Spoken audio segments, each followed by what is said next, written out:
কিন্তু যে মেসেজটা জয়শঙ্কর ঢাকায় গিয়ে দিয়েছেন, তিনি মোহাম্মদ ইউনূসের সঙ্গে সাক্ষাৎ করেননি। এই সরকারকে ভারত কখনোই স্বীকার করছে না। একটি দল কিন্তু নির্বাচনে নেমে পড়েছে প্রচারে। হুম, সেই দলটি বিএনপিও নয়, জামায়াতও নয়। সেই দলটি হচ্ছে মোহাম্মদ ইউনূস। তার আচ্ছা। উপদেষ্টারা গণভোট দিন এই বলে প্রচারে নেমেছে। আজকে এই এই সময় এসে বাংলাদেশ ভারতের এই সম্পর্কটা এখন এখন কোন পর্যায়ে?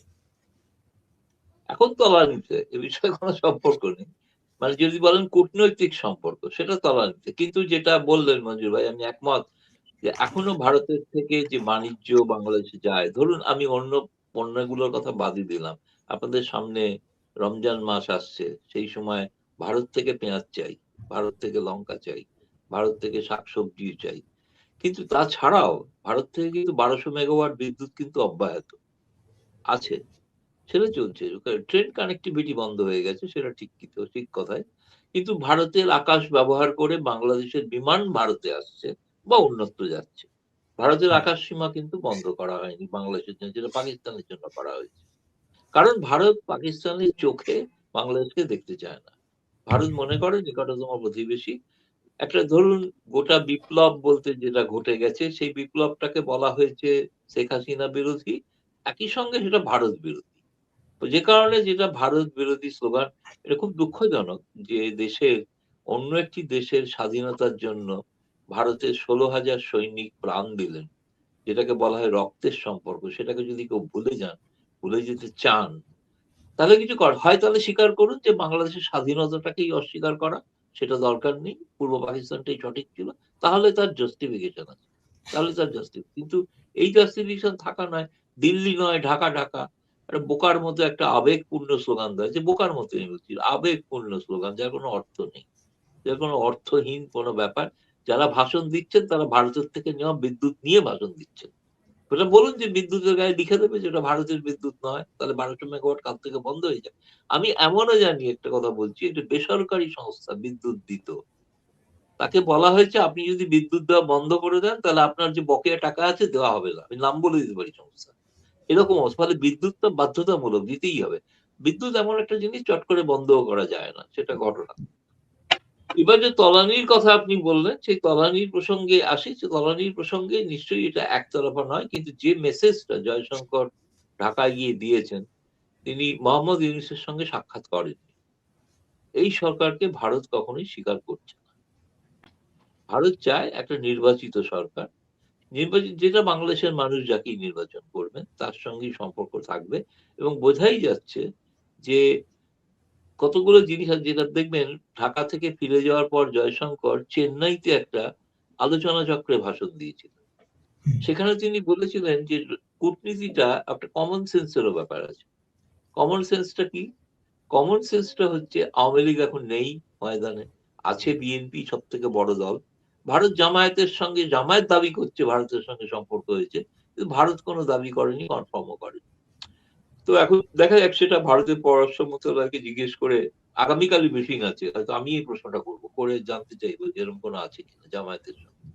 এনিওয়ে, যেটা যারা বলেছেন রয়টার্স কে দেওয়া সাক্ষাৎকার, আমি যতদূর জানি যে বাংলাদেশ, ভারত মনে করে একটা রাজনৈতিক দল, গণতান্ত্রিক রাজনৈতিক দল, তারা যাতে তাদের সঙ্গে সম্পর্ক রাখা, এবং সেই সম্পর্কটা নির্বাচিত সরকার তৈরি হওয়ার আগে সম্পর্কটা উন্নত হওয়ার কিন্তু খুব একটা সুযোগ কিছু নেই। বরঞ্চ কোন নির্বাচিত সরকার এলে সেই নির্বাচনটা কিরকম হবে, কেমন ভাবে হবে, বা এই নির্বাচনের মধ্যে অনেক রকম অন্তর্নিহিত, আমরা মনে করি যে, দূর থেকে দেখে মনে করি অনেক জটিলতা আছে। আপনাদের ওখানে বাংলাদেশে আমি জানি 80% মানুষ বিশ্বাস করেন নির্বাচন হবে কিনা, সন্দেহ আছে। একমাত্র একমাত্র অন্তর্বর্তী সরকারের নেতা মন্ত্রীরা বলেন নির্বাচন হবেই। তারা যেটা চান সেটা হচ্ছে গণভোট। গণভোট হবেই। গণভোটটা কখন হয়? গণভোটটা হয় যে সেনা সরকার, বাংলাদেশে তিনটে গণভোট হয়েছে, তাই না? তিনটে গণভোটে যেটা হয়েছে সেটা হচ্ছে যিনি ক্ষমতায় এসছেন, সামরিক অভ্যুত্থান ঘটিয়ে তিনি তার লেজিটিমেসি চেয়েছেন। আমি জানি না ইউনূস লেজিটিমেসি চাইছেন কিনা, এই গণভোটে তার সেটা আছে কিনা, হ্যাঁ বা না, এই ভোট দিতে হবে। বহু ক্ষেত্রে দেখা গিয়েছে না ভোট, একটা ভোটে আমি জানি শুধু গোপালগঞ্জের একমাত্র না পড়েছিল, বাকি সর্বত্র হ্যাঁ হয়েছিল। কিন্তু ভোটের অংশ নিয়ে, ভোটের পার্সেন্টেজ নিয়েও কিন্তু তখনকার বিদেশি সংবাদ মাধ্যম প্রশ্ন তুলেছিল। টাইম ম্যাগাজিন বলেছিল যে 20% ভোট হয়েছে, সেটাকে 80% বলে চালানো হচ্ছে। যাই হোক, সেটা তো দেখা যাবে ভোটের দিক যা হবে আর কি, সেটা বিষয় কথা। কিন্তু তুমি যেটা বলছিল যে সম্পর্কের বিষয়টা, সম্পর্কটা একটা নির্বাচিত সরকারের সঙ্গেই সম্পর্ক হয় ভালো। যদিও ঘটনা যেটা মঞ্জুর ভাই বললেন, আমি একমত যে অতীতের সেনা সরকার, ধরুন বাংলাদেশ যে বিনা শুল্কে পণ্য রপ্তানির যে সুবিধা পেয়েছিল, এটা 111 সরকারের সময়, সেটা খালেদার সময়ও নয়, সেটা হাসিনার সময়। ফলে এই নয় যে কোনো সরকারের সঙ্গে ভারত সম্পর্ক রাখেনি, এমন নয়। এই সরকারের সঙ্গে সম্পর্কটা মানে যেটা ঘটেছে গত জুলাই থেকে, সেটাতে আমাদের কাছে খুব একটু আমরা মানে আতঙ্কিত। আতঙ্কিত এই কারণে, কেবল কেউ ভাষণ দিচ্ছেন বলে না, আতঙ্কিত এই কারণে যে জেল থেকে যারা ছাড়া পেয়েছে, যারা জেল ভেঙে বেরিয়ে এসছে, এইসব জঙ্গিদের, তাদের আপনাদের আজকেই তো অধ্যাদেশ জারি হয়েছে যে জুলাই বিপ্লবে যদি যুক্ত থাকে, জারি হবে। আজকে অনুমোদন হয়েছে, 2-4 দিনের মধ্যে জারি হবে। হ্যাঁ, মানে 7 খুন মাপ, 7 খুন মাপ।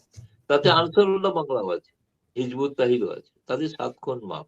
ফলে এই বিষয়টা ভারতের কাছে চিন্তাজনক। আমরা আশা করব যে তারেক রহমান যদি ক্ষমতায় আসেন, তাহলে হয়তো একটা স্বাভাবিক গণতান্ত্রিক প্রক্রিয়ায়, কিন্তু কি হবে বাংলাদেশে, আমি এখনো মানে আমাদের এটাও একটা ধারণা, বাংলাদেশে কিন্তু একক সংখ্যাগরিষ্ঠতা বিএনপির পাওয়ার সম্ভাবনা নেই।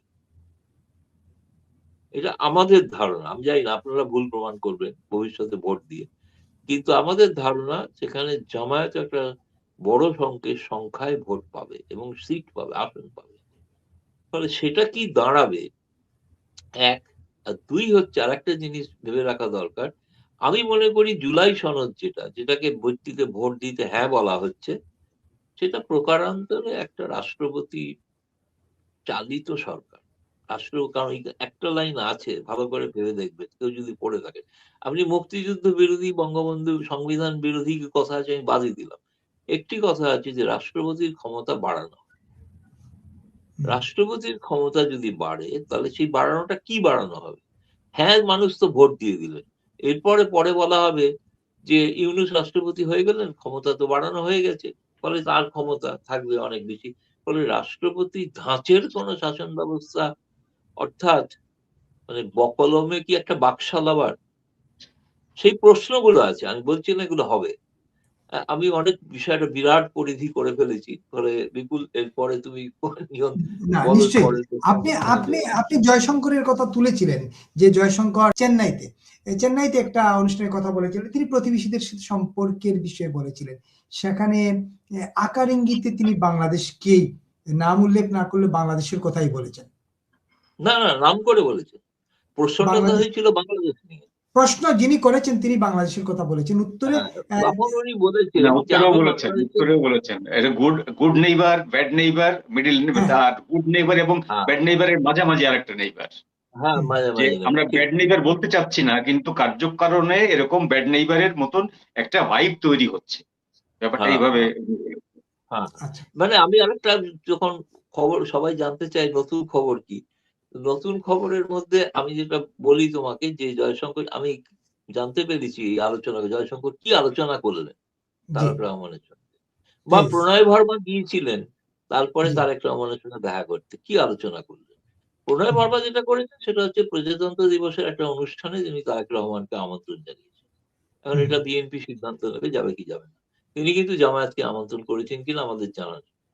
দ্বিতীয়ত, মানে জয়শঙ্কর যেটা বলে এসছেন ওখানে, যে ভারত যে সরকারি আসুক তার সঙ্গে সম্পর্ক রাখতে চান, তার সঙ্গেই রাখতে চায়। আপনারা এটা ভাববেন না যে গত 15 বছর ধরে আওয়ামী লীগকেই ভারত সমর্থন করে এসছে, তার মানে নতুন কোন সরকারের সমর্থন করবে না, এমন কিন্তু না। ভারত এটা খোলা মনে দেখছে, এটা কিন্তু বলে এসছেন উনি। এবং আমার মনে হচ্ছে এটা একটা পজিটিভ দিক, যেটা ভবিষ্যতে ভারত বাংলাদেশ সম্পর্ক, আমার ধারণা অতীতের অভিজ্ঞতা, এবং এটা আলোচনায় একটা কথা এসেছে, আমি মানে কোট করছি, don't look at the past.